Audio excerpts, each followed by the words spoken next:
आयुर्वेद के बारे में सबसे पहले हमें ये समझना होगा कि ये है क्या। तो इसको जब डिफ़ाइन किया था, बोला गया है आयुषो वेदा आयुर्वेद, यानी ये जीवन का विज्ञान है। अब हम बीमार क्यों पड़ते हैं, ये पहला महत्व का क्वेश्चन है। तो बीमार हम तब पड़ेंगे जब जाने या अनजाने में हम प्रकृति के किसी भी नियम को तोड़ेंगे, तो उसके परिणाम के रूप में हम बीमार पड़ते हैं। अभी भी सारे मनुष्यों के लिए एक यूनिफॉर्म सिलेबस नहीं लाता है। कि हमें एक अवधारणा है कि आयुर्वेद स्लो काम करता है, पर सन 2011 से मैं आयुर्वेद फील्ड में हूँ और मैंने आज तक ऐसा अनुभव नहीं किया कि आयुर्वेद कभी भी स्लो काम किया हो। नमस्कार, मैं हूं राजेश पांडे। आप देख रहे हैं श्री नारद मीडिया। नारद मीडिया की टीम सिवान नगर के आनंद नगर मोहल्ले में है और हमारे साथ एक डॉक्टर हैं, डॉक्टर मुरली मनोहर जी। आप आयुर्वेदाचार्य हैं, आपकी ख्याति है। कहा जाता है हमारे समाज में कि दो व्यक्ति या दो पुरोधा, दो व्यक्तित्व की आवश्यकता हमारे समाज को सदैव से रही है। एक शिक्षक, दूसरा चिकित्सक। और अगर हमें अपने तन को, मन को सुखी रखना है, आनंदचित रखना है, तो हमें चिकित्सक की आवश्यकता होती है। लेकिन आयुर्वेद हमारी सनातन चिकित्सा पद्धति है। और आयुर्वेद क्या है, इसमें इसकी विशेषज्ञता क्या है, इसमें पंचकर्म क्या है, या ये कहा जाए कि आयुर्वेद को आज की जो मेडिकल साइंस के थोड़ा सा कमतर माना जाता है। ऐसे कुछ विषय हैं जिनसे हम डॉक्टर साहब से पूछेंगे। लेकिन डॉक्टर मनोहर जी, सबसे पहले आप ये बताइए कि आपकी शिक्षा दीक्षा कहाँ से हुई और कैसे हुई? नमस्कार। मेरा जो प्रारंभिक शिक्षा है वो सिवान महावीरी स्कूल से ही है और उसके बाद मैंने केंद्रीय विद्यालय से अपना 12th तक पढ़ाई की है। फिर मैंने BMS जो है और वो मैंने किया है रांची यूनिवर्सिटी से, और उसके बाद से मैंने जो MD किया वो उत्तराखंड से किया, और मैंने उत्तराखंड से योग में भी PG किया हुआ है। जी, मेरा 2 विषय से PG है। अभी आप कहाँ प्रैक्टिस कर रहे हैं और क्या कर रहे हैं? मेरा प्रैक्टिस जो है वो सिवान में खान मार्केट में मृत्युंजयम आयुर्वेद के नाम से है, और सोमवार से लेकर के और शुक्रवार तक गोरखपुर में मानस गर्भा मल्टी स्पेशलिटी आयुर्वेदिक हॉस्पिटल मैंने शुरू किया है। तो वहाँ पे होता है 2 दिन सिवान और बाकी दिन गोरखपुर में। आयुर्वेद जो है, ये कहा भी जाता है कि अगर आप पेट संबंधी या कोई जटिल अगर रोग है तो इसका निदान आप आयुर्वेद में ढूंढ सकते हैं।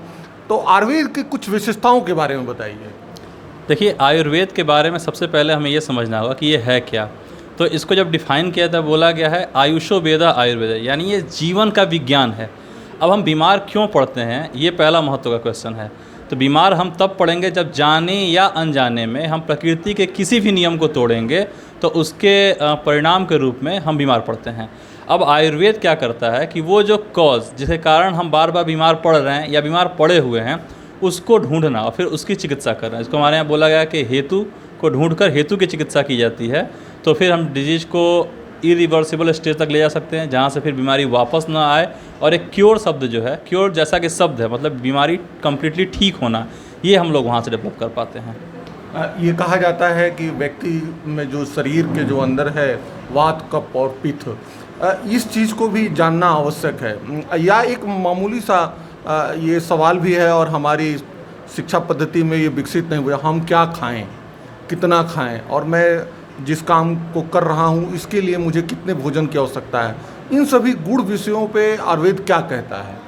देखिए, आयुर्वेद कभी भी सारे मनुष्यों के लिए एक यूनिफॉर्म सिलेबस नहीं लाता है कि ये आप मानव हैं, आपका 70 kg वजन, तो आपको अमुक चीज़ खाना है। यहाँ पे देश, काल, परिस्थिति मायने रखती है। उदाहरण के तौर पर आप केसर को एक लीजिए, तो केसर में और नारियल पानी में यदि आप केमिकल एनालिसिस कराते हैं तो लगभग 83%, 83% सिमिलरिटी पाइएगा। पर यदि हम उस सिमिलरिटी के आधार पर केसर को ले जाके कोस्टल एरिया में से केरल में किसी को खिलाना स्टार्ट कर दें कि पौष्टिक है, और नारियल पानी ले जाके हम कश्मीर में किसी को पिलाना स्टार्ट करें, दोनों बीमार होंगे। यद्यपि दोनों का केमिकल एनालिसिस एक जैसा है, क्योंकि वहाँ पे देश काल का भेद है। तो वैसे ही हमारे यहाँ आयुर्वेद में कभी ये डिफाइन नहीं किया गया है कि आपको कितना भोजन करना है। बोला गया है कि आपको व्यायाम कितना करना है, तो अर्धशक्ति व्यायाम, जितना में आपका दोनों आर्मपिट में और इंग्वाइनल रिजल में आपका पसीना आ जाए और पसीने आने के बाद सांस फूलना शुरू हो जाए, तो वो आपका हो गया टाइमिंग। उतने पे आपको व्यायाम बंद कर देना है। इसके कारण आप देखिए जब व्यायाम का अतियोग हो रहा है तो हृदयघात, आजकल आप देख रहे होंगे कि जिम करने वाले, अच्छे बॉडी फिजिक वाले एक्टर एक्ट्रेस या समाज के लोग बहुत तेज़ी से हार्ट अटैक से मर रहे हैं। तो उसके पीछे यही कारण है कि वहाँ पे अति मात्रा में व्यायाम किया जा रहा है। दूसरा चीज़, जैसे आप देख रहे होंगे जिसे शरीर के कोशिका के बारे में भी जानकारी नहीं है, सिंगल कोशिका के बारे में, वो भी आपको सजेस्ट कर देगा यूट्यूब पर कि प्रोटीन इंटेक कीजिए। और आप देखिएगा, यदि आप अमेरिका के रिसर्च पेपर देखते हैं तो देखेंगे कि वहाँ पे 10 में से 6 लोग 7 लोग प्रोटीन मेटाबॉलिक डिसऑर्डर के चपेट में हैं। और दुर्भाग्य ये है कि भारत में प्रोटीन का अब बहुत ज़्यादा यूज होना स्टार्ट हुआ है। और आप मुझे मतलब इस बात का अंदेशा है और भय भी है कि आने वाले 3 से 4 साल में भारत में प्रोटीन मेटाबॉलिक डिसऑर्डर शुरू हो जाएगा। और भारत में यूरिक एसिड का यदि आप लेवल देखेंगे तो 5 के जैसे ऊपर जाता है, सिम्टम स्टार्ट हो जाता है। और 7 के ऊपर 7 तक मतलब माना गया है कि नॉर्मल है। तो जहाँ पर कल्चर में प्रोटीन ज़्यादा खाया था वहाँ 7 के ऊपर पे प्रॉब्लम आता है, बट हमारे यहाँ 5 के ऊपर से आ रहा है। तो हमें डर है कि ऐसा ना हो कि आने वाले समय में प्रोटीन मेटाबॉलिक डिसऑर्डर या अन्य मेटाबॉलिक डिसऑर्डर भारत में बहुत तेज़ी से आएंगे। और इसके लिए जागरूकता बहुत ज़रूरी है कि खाना हमें क्या है और कितना खाना है, और किस देश के हैं, किस क्षेत्र के हैं, तो मेरे लिए क्या पौष्टिक है, इसका ज्ञान होना आवश्यक है। अदरवाइज़ बीमारी से बचा पाना समाज को बहुत मुश्किल और चैलेंजिंग होता जा रहा है। एक आम व्यक्ति को आयुर्वेदाचार्य से हमेशा मतलब उनके सलाह परामर्श में रहना चाहिए। आजकल का जो मौसम है, आज कहा जाता है कि 15 जून तक हमारे यहाँ मानसून ब्रेक हो जाता है, लेकिन आजकल बड़ी उमस है, गर्मी है, लोगों को ज़्यादा पसीना आ रहा है, लोगों को कई बार वो अचेत होकर गिर जा रहे हैं और डायरिया का भी प्रकोप बढ़ रहा है। ऐसे में इस मौसम में एक आम व्यक्ति, खासकर बच्चे और बूढ़े के लिए क्या सलाह है आपकी ओर से? देखिए, इस मौसम में 2 प्रॉब्लम ज़्यादा होता है। एक तो वायरल इन्फेक्शन होने के चांसेस ज़्यादा रहेंगे, जहाँ पे बच्चों को सर्दी, खांसी, बुखार इस तरह की समस्याएं बनेंगी। और दूसरा डायरिया संबंधी या पेट संबंधी। तो पेट संबंधी यदि बीमारी किसी को होता है, अच्छा देखिए, एक बात ध्यान देना है कि हर एक मनुष्य का एक बॉडी ऑर्गन ऐसा होगा जो कमज़ोर होगा। जैसे ठंड लगी तो पेट खराब हो गया, गर्मी लगी तो पेट खराब हो गया। किसी किसी में आप देखिएगा कि उसका कुछ भी होता है तो उसको पेट ही खराब होगा, कुछ लोगों को कुछ भी होगा तो सर्दी खांसी हो जाएगी।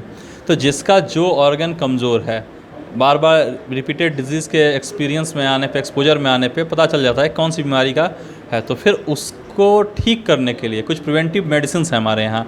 उसको औषधि बोल सकते हैं, आहार बोल सकते हैं, दोनों ही तरीके से वो साथ में होता है। तो उसका जब हम लोग प्रयोग करने के लिए पेशेंट को लॉन्ग टर्म बोलते हैं तो फ़ायदा होता है। फ़िलहाल अभी इस महीने में क्या करना चाहिए कि यदि डायरिया हो तो फर्स्ट एड के तौर पे लोगों के मन में एक अवधारणा है कि आयुर्वेद स्लो काम करता है। पर सन 2011 से मैं आयुर्वेद फील्ड में हूँ और मैंने आज तक ऐसा अनुभव नहीं किया कि आयुर्वेद कभी भी स्लो काम किया हो। हाँ, ये है कि जो सामने आपके सामने आयुर्वेद को सर्व करने वाले डॉक्टर या वैद्य हैं, उनकी योग्यता मायने रखती है। यदि अग्नि कर्म के जानने वाले होंगे तो विदिन 30 सेकंड के अंदर आपकी वेदना को समन करने वाले हैं, दर्द को समन कर देगा वो। विद्य कर्म को जानने वाले हैं तो भी आपको 30 सेकंड एनफ है उनके लिए। पंचकर्म जानने वाले, तो ये है ना कि आयुर्वेद की सारी विधाओं को यदि कोई जानता है तो फिर आप बहुत जल्दी रिजल्ट दे सकते हैं। फिलहाल एक चीज़ बता दूं कि यदि डायरिया हो इस मौसम में, बारिश का मौसम है, तो पॉल्यूटेड वाटर एक कारण बनता है। तो कुछ नहीं, यदि आप अदरक का रस भी नाभि में लगवाते हैं तो बच्चों का डायरिया लगभग सारे केसेस में आपको रिकवरी मिल जाएगी। ये छोटा सा नुस्खा है, लेकिन आगे आप ट्रीटमेंट के लिए अपने वैद्य से या डॉक्टर से ज़रूर कंसल्ट कर लेना चाहिए कि कोई मेजर इन्फेक्शन या मेजर कॉज तो नहीं है इस तरीके से। अपने समाज में आयुर्वेद को प्रसारित करने के लिए, आयुर्वेद के प्रति जागरूक करने के लिए, क्योंकि ये चिकित्सा पद्धति जो है इसमें बहुत ज़्यादा व्यक्ति को खर्च नहीं करना पड़ता है, बहुत ज़्यादा मूल्य चुकाना नहीं पड़ता है और ये प्रकृति के साथ होता है। तो एक आम व्यक्ति को आयुर्वेद के प्रति जागरूक होने के लिए क्या आप सलाह दे सकते हैं? सबसे पहला बात तो ये है कि सब कोई आयुर्वेद के प्रति श्रद्धा भाव रखता है भारत में, और ये बड़ी अच्छी बात है। लेकिन इसका मिसयूज इतना होता है। अब सोचिए, 5.5 साल का BMS का सिलेबस है, उसमें हम आयुर्वेद पढ़ते हैं। फिर आगे यदि पोस्ट ग्रेजुएशन या MD वगैरह करता है कोई तो 3 साल वो पढ़ाई किया, 8 साल 10 साल में जा कर के एक अच्छा आपको डॉक्टर आयुर्वेद का तैयार होता है। इस समय क्या है कि आपको नुस्खों का दौर है। यूट्यूब खोलिए, किसी डिजीज़ के लिए इतने फॉल्स नुस्खे आते हैं और उसका इफ़ेक्ट ये है कि फ़ायदे की जगह पे नुकसान देखने को मिलते हैं। जैसे मैं एक उदाहरण देता हूँ, आचार्य वाग्भट के नाम पर उनकी लिखी हुई एक बुक है अष्टांग हृदयम और अष्टांग संग्रह, 2 किताबें हैं। तो अष्टांग हृदयम के बारे में आता है कि सुबह उठ करके 4 गिलास पानी पीजिएगा तो TB ठीक, 6 गिलास पानी पीजिएगा तो डायबिटीज़ ठीक, 8 गिलास पानी पीजिएगा अर्थराइटिस ठीक। ये बात वाग्भट ने कहा ही नहीं है, ये यूट्यूब पर उनके नाम पे आ रहा है। या सुबह उठ के अपना लार लेकर के स्किन पे लगाइए तो आपका फंगल ठीक, ये वाग्भट। ने कहा है, इस तरीके से लोग प्रचारित कर रहे हैं, जो कि दुर्भाग्य है हमारा, क्योंकि सही नॉलेज यदि हम तक नहीं आएगा और कोई किसी को, बचपन में लोग सुने थे ना खरगोश वाली कहानी कि आसमान से एक फल गिरता है और खरगोश दौड़ता है, बोलता है भागो आसमान आ रहा है, आसमान गिर रहा है, और सब जानवर भागने लगे। तो वैसे ही ब्लाइंड फेथ नहीं करना है, हमेशा आयुर्वेद के किसी भी सिद्धांत को एक ऑथेंटिक पर्सन या ऑथेंटिक कोई बुक सोर्स से कंफर्म करके फिर आप प्रैक्टिस कीजिए, अपने जीवन में उतारिए, ज़बरदस्त रिजल्ट आने वाला है और दीर्घायुत्व तो प्रदान करने वाला ही है। देखिए डॉक्टर साहब ने कितने विस्तार से आयुर्वेद की महिमा को बताया, और सबसे बढ़ के जो ये कोरोना काल आया हुआ था, इसमें ये मानना पड़ेगा कि आयुर्वेद के नुस्खे ही और आयुर्वेद ने हमें बचाया है, और इसको पूरे विश्व ने देखा है। आचार्य धन्वंतरी और सुश्रुत से लेकर ये विधा हमारे समाज में है और ये भारत की विधा है, इसलिए इसे कहीं से भी कमतर आंकने की आवश्यकता नहीं है।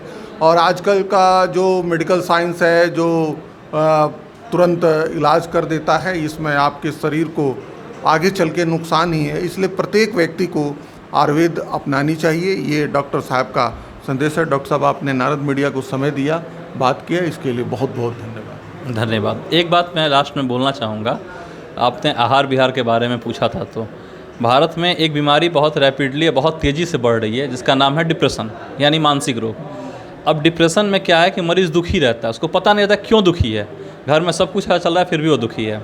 इसका एक इतना अच्छा अपने यहाँ भारत में इसका उपचार किया गया था आहार में, कि भोजन के अंत में मीठा खाइए, रात में सोते समय मीठा खाइए। ये मीठा खाने से मन का संतर्पण होता है।